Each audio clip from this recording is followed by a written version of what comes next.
मेरे पातशाह का बख्शिया नारा बुलंद करो, गज के फतेह बुलाओ। वाहिगुरू जी का खालसा, वाहिगुरू जी की फतेह। NRI मीनस ਜਿਹੜੇ ਵਿਦੇਸ਼ਾਂ 'ਚ ਰਹਿੰਦੇ ਨੇ ਤੇ ਆਪਣੇ ਵਤਨ ਨੂੰ ਸਾਹ-ਸਾਹ ਨਾਲ ਯਾਦ ਕਰਦੇ ਨੇ। ਇੱਕ ਫਕੀਰ ਨੇ ਕਿਹਾ ਸੀ, ਜੋ ਦਿਲ में है वो कोसों दूर कैसे। ਤੁਸੀਂ ਟੋਰਾਂਟੋ ਸੋਵੋ, ਨਿਊਯਾਰਕ ਸੋਵੋ, ਲੰਡਨ ਸੋਵੋ, ਸੁਪਨਾ ਤੁਹਾਨੂੰ ਇਹਨਾਂ ਪਿੰਡਾਂ ਦਾ ਆਉਣਾ, ਇਹਨਾਂ ਰਾਵਾਂ ਗਲੀਆਂ ਦਾ ਆਉਣਾ। ਜਿਤਨਾ ਤੁਸੀਂ ਮਿਸ ਕਰਦੇ ਹੋ ਉਤਨਾ ਹੀ ਅਸੀਂ ਮਿਸ ਕਰਦੇ ਹਾਂ। ਪੰਜਾਬੀ ਜਿੱਥੇ ਵੀ ਜਾਣ ਚੜ੍ਹਦੀ ਕਲਾ ਵਿੱਚ ਕਿਉਂ ਰਹਿੰਦੇ ਨੇ? ਕਿਉਂਕਿ ਇਹਨਾਂ ਨੂੰ ਸਤਿਗੁਰਾਂ ਨੇ ਗੁੜਤੀ ਨਿਮਰਤਾ ਦੀ ਦਿੱਤੀ ਹੈ। ਗੁਰੂ ਨਾਨਕ ਦੇ ਘਰ ਦੀ ਤਾਲੀਮ ਇਹ ਹੈ ਕਿ ਨਿਵੇਂ ਸੋ ਗੌਰਾ ਹੋਏ। ਜਿੱਥੇ ਜਿੱਥੇ ਵੀ ਪੰਜਾਬੀ ਬੈਠੇ ਨੇ, ਮੈਂ ਸਾਰਿਆਂ ਲਈ ਦੁਆ ਗੋ ਹਾਂ ਔਰ ਅਰਜ਼ ਕਰਾਂਗਾ ਕਿ ਵਫਾਦਾਰ ਹੈ ਮਿੱਟੀ ਪੰਜਾਬ ਵਾਲੀ, ਵਫਾਦਾਰ ਹੈ ਖੂਨ ਪੰਜਾਬੀਆਂ ਦਾ। ਵਫਾਦਾਰ ਹੈ ਮਿੱਟੀ ਪੰਜਾਬ ਵਾਲੀ, ਵਫਾਦਾਰ ਹੈ ਖੂਨ ਪੰਜਾਬੀਆਂ ਦਾ। ਯਾਰੀ ਇਹਨਾਂ ਦੇ ਨਾਲ ਦੀ ਨਹੀਂ, ਉਹ ਕਿਤੇ ਵੈਰ ਵੀ ਮੰਨਣਾ ਪਊ ਪੰਜਾਬੀਆਂ ਦਾ। ਜੱਗੋਂ ਬਾਹਰੀਆਂ ਪੱਲੇ ਵਿੱਚ ਖੂਬੀਆਂ ਨੇ, ਜਿੱਥੇ ਜਾਂਦੇ ਪਛਾਣ ਬਣਾ ਲੈਂਦੇ। ਇਹ ਤੇ ਪੇਟ ਲਈ ਕਿਤੇ ਵੀ ਜਾ ਬੈਠਣ, ਟੌਰ ਵੱਖਰਾ ਹੀ ਰਹੂ ਪੰਜਾਬੀਆਂ ਦਾ, ਟੌਰ ਵੱਖਰਾ ਹੀ ਰਹੂ ਪੰਜਾਬੀਆਂ ਦਾ।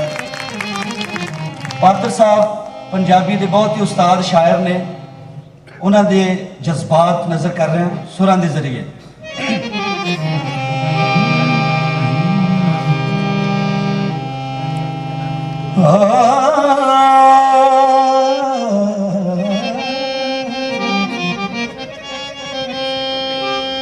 परदेस गयो परदेसी होयो, तेरिया विच वतना दे लोड़ा। कमली करके सुट गया वे माया, बैठी कख गलियां दे रोड़ा। परदेस गए सज्जण मेंढे,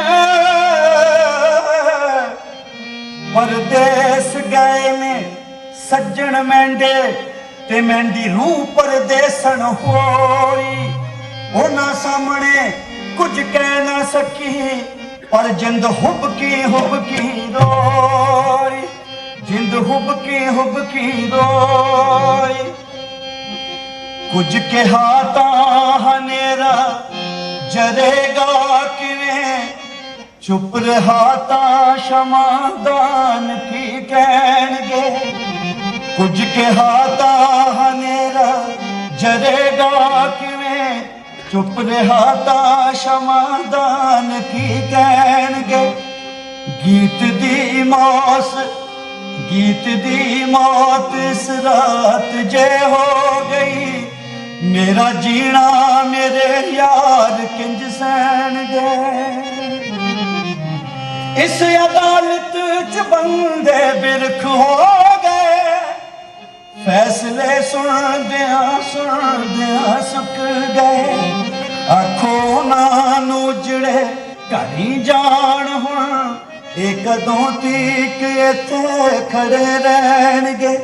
कुछ कहा तां हनेरा जरेगा किवें, चुप रहा तां शमादान की कहणगे।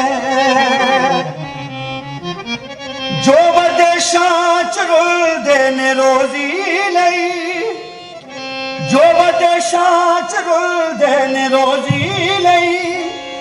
ओ जदों देस परतणगे अपने कदी, ओ जदों देस परतणगे अपने कदी। कुछ तां सेकणगे मां दे सिवे दी अग, कुछ तां सेकणगे मां दे सिवे दी अग। बाकी कबरां दे रुख हेठ जा बैणगे। कुछ तां सेकणगे मां दे सिवे दी अग, बाकी कबरां दे रुख हेठ जा बैणगे। कुछ कहा तां हनेरा जरेगा किवें, चुप रहा तां शमादान की कहणगे। ये जो रंगां च उकरे ने खुर जाणगे, ये जो रंगां च उकरे ने खुर जाणगे। ये जो मर मर के उकरे में मिट जाणगे। ਬਦਲੇ ਰੱਖ ਹੱਥਾਂ ਦੇ ਜਿਹੜੇ ਬਲਦੇ ਹੱਥਾਂ ਨੇ ਜਿਹੜੇ ਹਵਾ ਵਿੱਚ ਲਿਖੇ ਹਰਫ ਉਹੀ ਹਮੇਸ਼ਾ ਲਿਖੇ ਰਹਿਣਗੇ। ਕੁਝ ਕਿਹਾ ਤਾਂ ਹਨੇਰਾ ਜਰੇਗਾ ਕਿਵੇਂ, ਚੁੱਪ ਰਿਹਾ ਤਾਂ ਸ਼ਮਾਦਾਨ ਕੀ ਕਹਿਣਗੇ। ਉਹ ਧੀਆਂ ਦੇ ਵਸੇਬੇ ਪਿੱਛੇ ਬਾਪੂ ਦੇਸ ਛੱਡਿਆ, ਧੀਆਂ ਦੇ ਵਸੇਬੇ ਪਿੱਛੇ ਬਾਪੂ ਦੇਸ ਛੱਡਿਆ। ਉਹ ਕਿੱਥੋਂ ਦਿਆਂ ਪੰਛੀਆਂ ਨੂੰ ਕਿੱਥੇ ਚੋਗਾ ਲੱਭਿਆ, ਜੋ ਵਿਦੇਸ਼ਾਂ ਚ ਰੁਲਦੇ ਨੇ ਰੋਜ਼ੀ ਨਹੀਂ। ਉਹ ਜਦੋਂ ਦੇਸ ਪਰਤਣਗੇ ਆਪਣੇ ਕਦੀ, ਉਹ ਜਦੋਂ ਦੇਸ ਪਰਤਣਗੇ ਆਪਣੇ ਕਦੀ। ਕੁਝ ਤਾਂ ਸਿੱਖਣਗੇ ਮਾਂ ਦੇ ਸਿਵੇ ਦੀ ਅਗਾਂ, ਸਿਵੇ ਦੀ ਅਗਾਂ। ਬਾਕੀ ਕਬਰਾਂ ਦੇ ਰੁੱਖ ਹੇਠ ਜਾ ਬੈਣਗੇ, ਬਾਕੀ ਕਬਰਾਂ ਦੇ ਰੁੱਖ ਹੇਠ ਜਾ ਬੈਣਗੇ, ਬਾਕੀ ਕਬਰਾਂ ਦੇ ਰੁੱਖ ਹੇਠ ਜਾ